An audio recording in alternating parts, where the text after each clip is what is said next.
Hello friends, आज हम पढ़ेंगे सेल मेम्ब्रेन। आज हम देखेंगे कि सेल मेम्ब्रेन होती क्या है, इसके फंक्शन क्या है, इसकी स्ट्रक्चर क्या है और इस सेल के लिए क्यों इम्पोर्टेंट है। आज इस क्लास के अंदर हम इसके बारे में डिस्कस करेंगे। तो पहले देखते हैं कि सेल मेम्ब्रेन होती क्या है। सेल मेम्ब्रेन सेल के लिए एक स्ट्रक्चर प्रोवाइड कराती है। जो आउटर लेयर होती है सेल की, वो सेल मेम्ब्रेन से मिलकर बनी हुई है। ये प्लांट सेल और एनिमल सेल दोनों में पाई जाती है।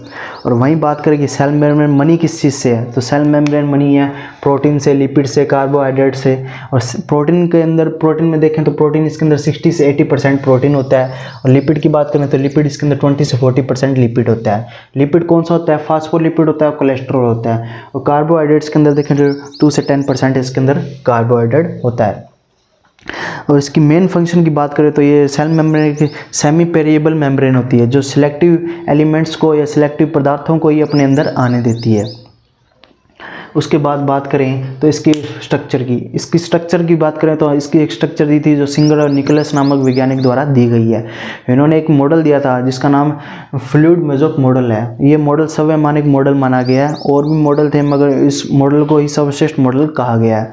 इस मॉडल के द्वारा उन्होंने बताया कि जो सेल मेम्ब्रेन है वो फास्फोलिपिड डाई लेयर से मिलकर बनी हुई है। फास्फोलिपिड डाई लेयर मतलब ये फास्फोलिपिड की 2 लेयर है, इनसे मिलकर ये सेल मेम्ब्रेन बनी हुई है।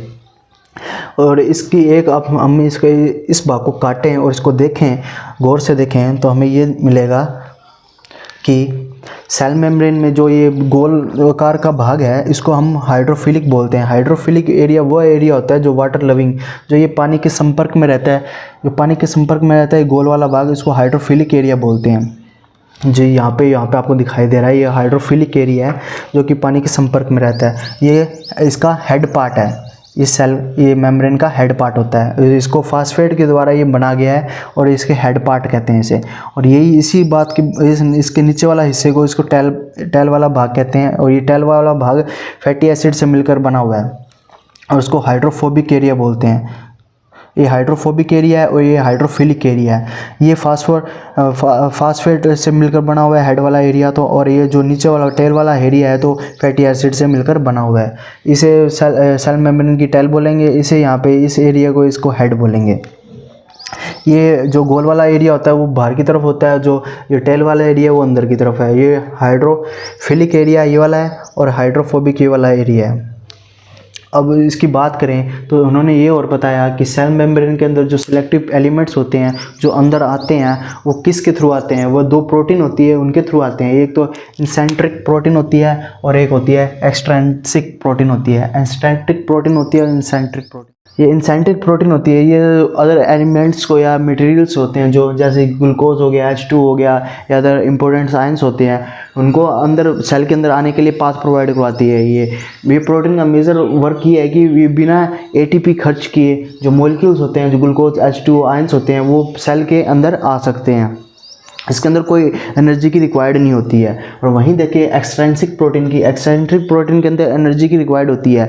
ये ATP के कारण ही जो मॉलिक्यूल्स होते हैं, पोटेशियम, कैल्शियम, मैग्नीशियम जैसे इंपॉर्टेंट आयन होते हैं, वह ATP के खर्च के कारण ही वे अंदर आते हैं। और ये एक प्रोसेस चलती है जिसमें हायर कंसंट्रेशन से लोअर कंसंट्रेशन की ओर आयन मूव करते हैं, जिसमें सोडियम व पोटेशियम पंप भी एक आयन के रूप में यहाँ पे वर्क कर रहा है। उसके बाद देखें तो अदर टाइप्स ऑफ प्रोटीन्स भी इसके अंदर पाई जाती है, जैसे ग्लूकोप्रोटीन होगी। ये एक कार्बोहाइड्रेट और प्रोटीन से मिलकर बनी हुई है। ये एक कंपाउंड प्रोटीन है जो कि आप देख सकते हैं इसके अंदर ये ग्लूकोप्रोटीन है। और जैसे यहाँ पे है ग्लाइकोप्रोटीन, ये ग्लाइकोप्रोटीन की स्ट्रक्चर है, ये कार्बोहाइड्रेट और लिपिड से मिलकर बनी हुई है।